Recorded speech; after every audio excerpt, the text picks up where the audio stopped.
Is rap and hip hop different? Is rap and hip hop synonymous? Hip hop is a culture. Rap is the art within the culture.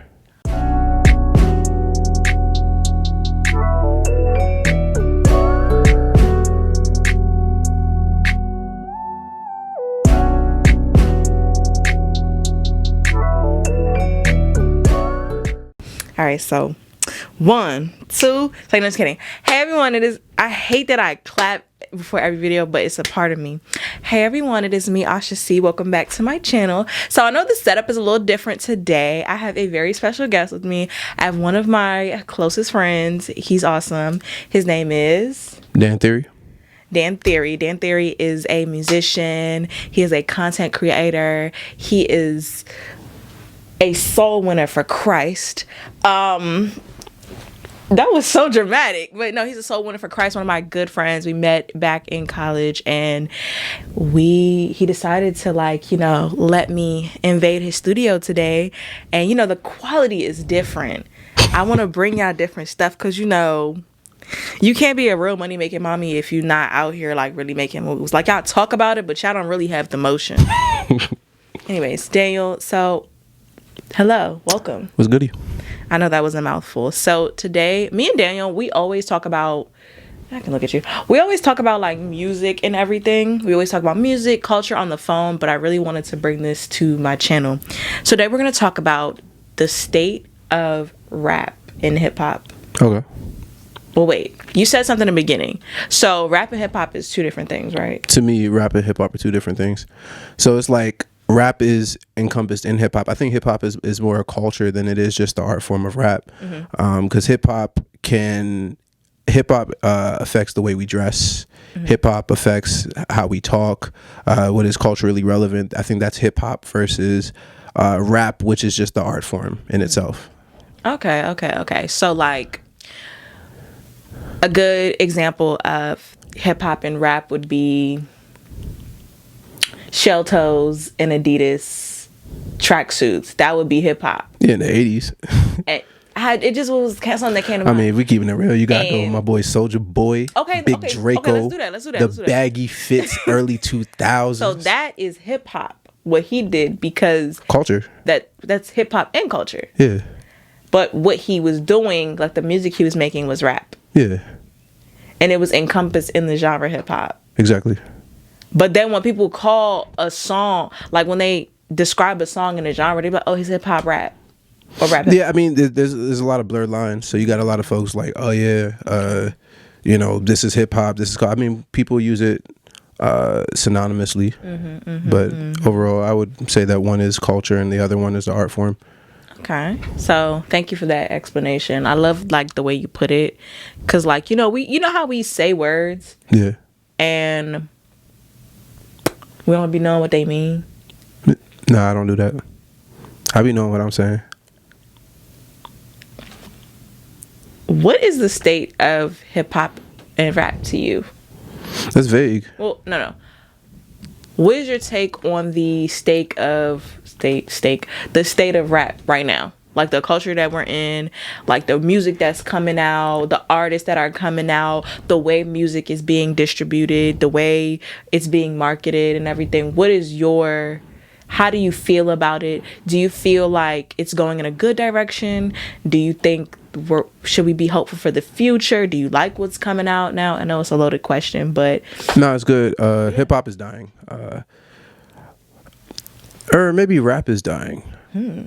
Because the thing is, hip hop will never die because that's the culture. So it's like, you know, all these newer acts that have come out from, you know, we were just talking about the amount, or not we were, but culturally people were just, you know, we have all these lists, top rappers, top 10, top 50, all these Mount Rushmore lists.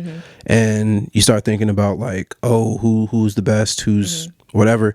That won't die. That discussion won't die. People trying to make it within the culture won't die.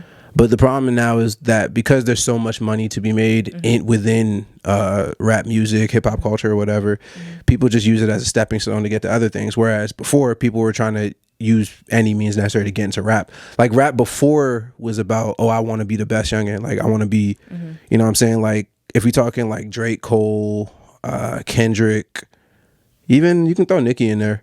like that era of rap was about I'm trying to be the best dude. Like that was what people bragged about in their rap. Like I'm the coldest MC.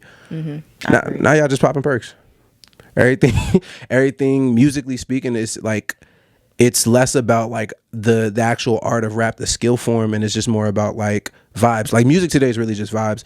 These kids don't know what a double entendre is to save their life. Nope. Just nothing. It's dying. So I mean, yeah, I think.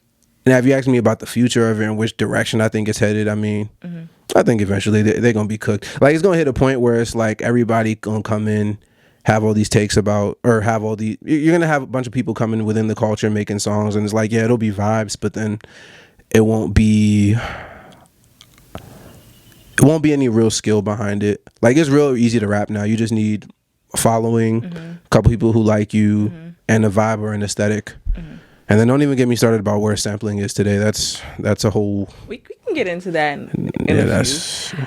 cooked. I agree with you, and then in some cases I disagree with you. So when it comes to rap right now, it's headed in a odd direction when it comes to it being on a massive, like, commercially successful global level. Okay. But as far as as quality content and quality artists, they're out there. It's just sometimes you may have to go look on a playlist. You may have to say if it's like an artist that you like. Somebody on Dreamville, JID. Just cool. Yeah, I don't listen cool. to him, but he cool. Is it JID or Jid? I've heard people say both. So, you know, when it comes to like artists like that, sometimes when you go on Spotify, if you listen, they'll be like artists like this or artists like that. And I feel like Spotify has excellent playlist curation. Yeah, way better than Apple Music. Way better than Apple Music. That's a legit diss. Apple's not it with. It's not. But you know what Apple's failure was? What? They don't let their users create public like if I want to share a playlist, let's say I make a really fire playlist, the same way of posting it like and sharing it is not the same as the platform with Spotify created a user community, almost like a social media of sorts with playlists. Apple kind of like deaded that a little bit and made it less open source, so to speak, and as a result I think their community, because plus, and I feel like it's always reflected in like if you look at an artist's top songs on Apple versus Spotify, and I'm like, it's interesting when you see the differences, because usually Apple is the most, what I would call the most commercially successful, whatever, the popular ones, and Spotify will have like nuance in there, like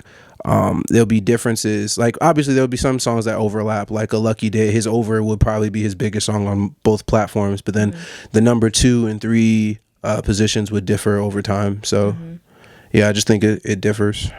I agree with that. Like Spotify does an amazing job of exposing you to different artists and different talent. That's why I feel like you have to, at this point in time, good and quality music is not going to be promoted right now because it does not make money. It's not a vibe. It's not something that you could go out and play at a party. Like it's just not it. That's not what's being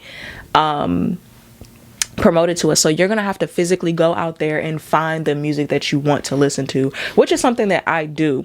And so also radio's dying. The thing is that I don't even remember the last time I've listened to a radio. So funny thing, yesterday for me, actually literally on my way back home, I turned on the radio for the first time in probably like years, just because I just wanted to see what's on there at this point. I was like, what? And just looking, I was thinking about the fact that because radio is dying as well, there was a point in the industry where there was a lot of gatekeeping. The labels had all the power.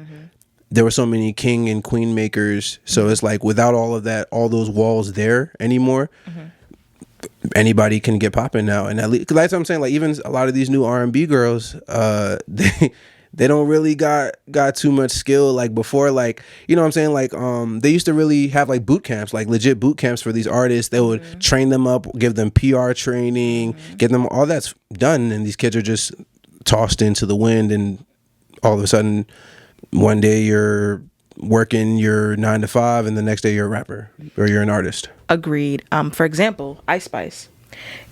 In the beginning of Ice Spice's like career, well, not Ice Spice.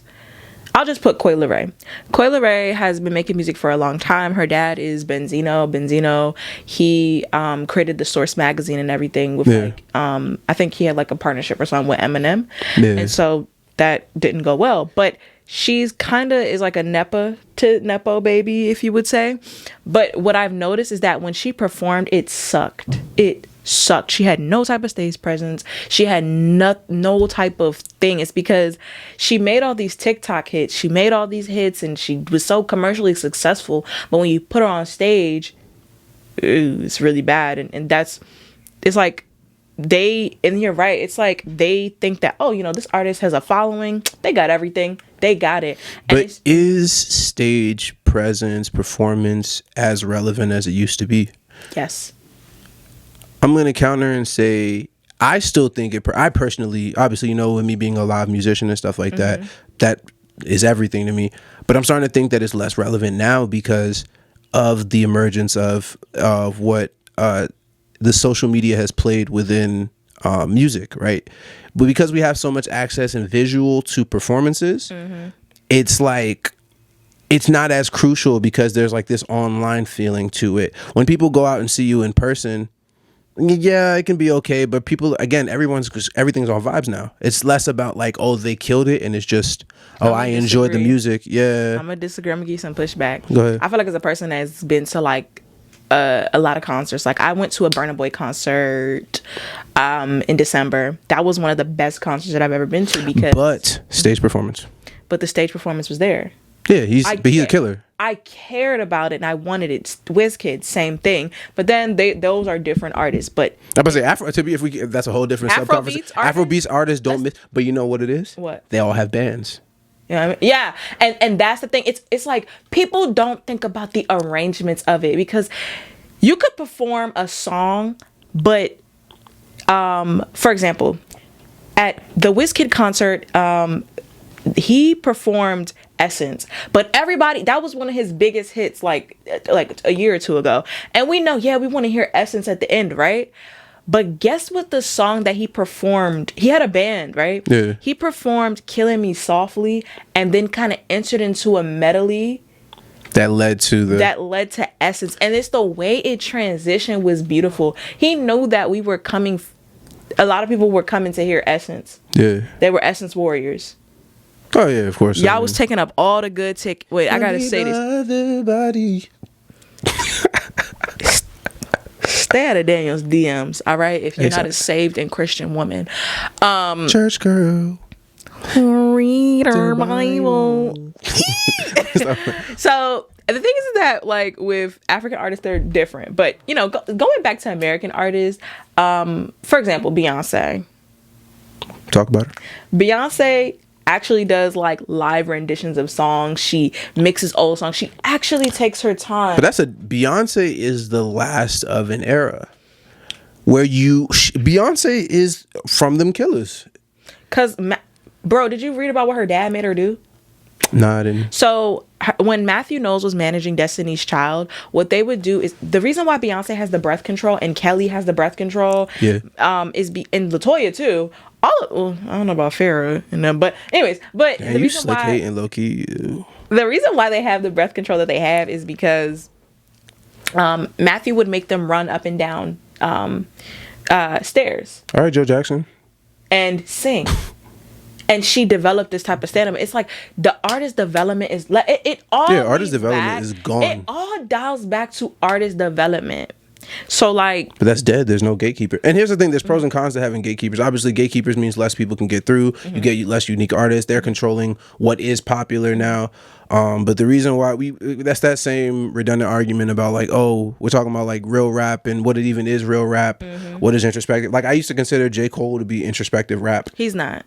And to a degree he is, but it's like no. Listen. Oh, wait. No. Let me not say that. J. Cole. Chief Keef is introspective rap. What I had to learn is that like introspective rap is just looking outside of your situation. If your music is just bang bang kill kill. But then again, in Bang Bang Kill Kill, there's a story. Some of them. Lil Durk tells stories. Yeah. Meek Mill tells stories. Yeah. Like Lil Durk tells stories about how D-Thang died. He talked about Vaughn. He talked about